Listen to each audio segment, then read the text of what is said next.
रतलाम में मानकचौक थाना के बाहर कुछ लोगों ने धरना शुरू कर दिया है। एक व्यक्ति तो अनशन भूख हड़ताल भी शुरू कर दिया है। धीरे धीरे अन्य लोग इस धरना में शामिल होने लगे हैं।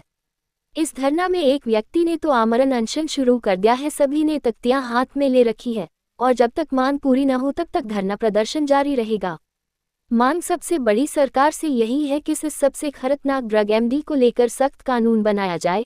इस एमडी ड्रग के आरोपी की जमानत न हो। वही स्थानीय स्तर पर युवाओं तक पहुंच रहा एमडी ड्रग की तस्करी सबसे पहल बंद हो। शहर में जो तस्कर ये एमडी युवाओं तक पहुंचा रहे हैं उन्हें जल्द से जल्द धरपकड़ की जाए।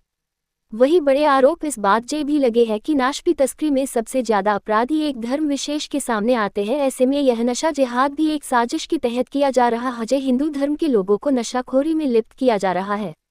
इसलिए कानून सख्त बनाए जाने की भी मांग है, क्योंकि बड़ी कार्रवाइयां जरूर हो रही है लेकिन स्थानीय स्तर पर एमडी की तस्करी चालू है।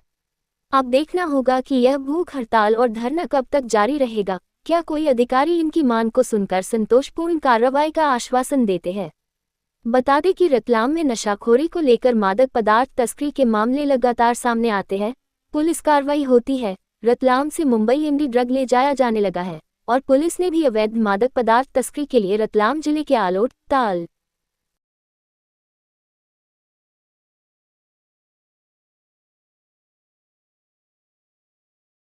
धरना आंदोलन थाने के बाहर क्या मांग है? ये धरना आंदोलन नहीं है। आज पिछले 1 साल से हम इस एमडीएमए और जो घातक नशे शहर में जिस तेज़ी से बढ़ रहे हैं उसके खिलाफ हम 1 साल से संघर्ष कर रहे हैं। निरंतर हम प्रशासन से प्रयास करते रहते हैं उनके साथ में मिलकर के हमारे जो युवा इस लत में की चपेट में जो आ गए हैं वो उससे मुक्त हो जाए।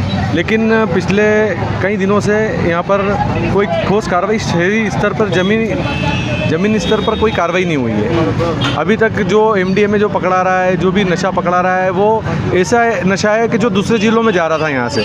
लेकिन रतलाम लोकल स्तर पर ऐसा कोई कार्रवाई अभी तक नहीं हुई पिछले 1 साल के अंदर कि जिससे यहाँ के जो नशे के सौदागर हैं उन पर कोई आघात हो। और ये जो नशा धीरे धीरे 15, 16, 17 साल, 18 साल के जो युवाओं में बढ़ता जा रहा है उसमें कोई रोकथाम हो, ऐसा कोई नतीजा नज़र नहीं आ रहा है। अब क्या मांग कर रहे हैं? किस मांग के लिए? मांग हमारी सिर्फ ये है, हम आज प्रशासन को जागरूक करना है। आज मैं भूख हड़ताल पे बैठा हूँ यहाँ। इसका सिर्फ एक ही कारण है कि आज हमारे आसपास जो हमारे साथी है, हमारे रिश्तेदार है, हमारे मिलने जुलने वाले हैं, इस नशे की गिरफ्त में घिरते जा रहे हैं। हम देख रहे हैं वो परिवार परेशान हो रहे हैं और इस प्रकार से वो रात भर घूमते रहते हैं सड़कों पर। ये नशा करने के बाद घर वाले ढूंढते रहते हैं, पता ही नहीं चलता कब आदमी घर में आता है, कब चला जाता है। और घर की जो आर्थिक स्थिति है वो भी कमज़ोर कर रहा है। वो ऐसे व्यक्ति अपने परिवार को आर्थिक रूप से भी कमज़ोर कर रहा है। क्या करेंगे? अभी कोई अधिकारी आएंगे, उनसे बात करेंगे, आप जाकर के ज्ञापन देंगे, क्या मांग करेंगे? मैं तो यहाँ बैठा हूँ और रही बात की तो हम तो ये चाहते हैं कि जब तक ठोस कार्रवाई नहीं हो ज़मीनी स्तर पर। ये अभी आपने देखा है 2 बड़ी बड़ी फैक्ट्रियाँ पकड़ाई है, 2-2 हज़ार करोड़, 3-3 हज़ार करोड़। अब 2-2 हज़ार करोड़ रकम किसको बोलते हैं? ये एमडी जा कहाँ रही है? ये यहीं हमारे युवाओं को दी जा रही है, इसलिए यहाँ पर ये सेटअप बिछाए जा रहे हैं। तो ये जब प्रशासन को नज़र आ रहा है तो ज़मीनी स्तर पर कार्रवाई क्यों नहीं हो रही है? कब तक बैठेंगे? जब तक हमारी मांग पूरी नहीं होगी।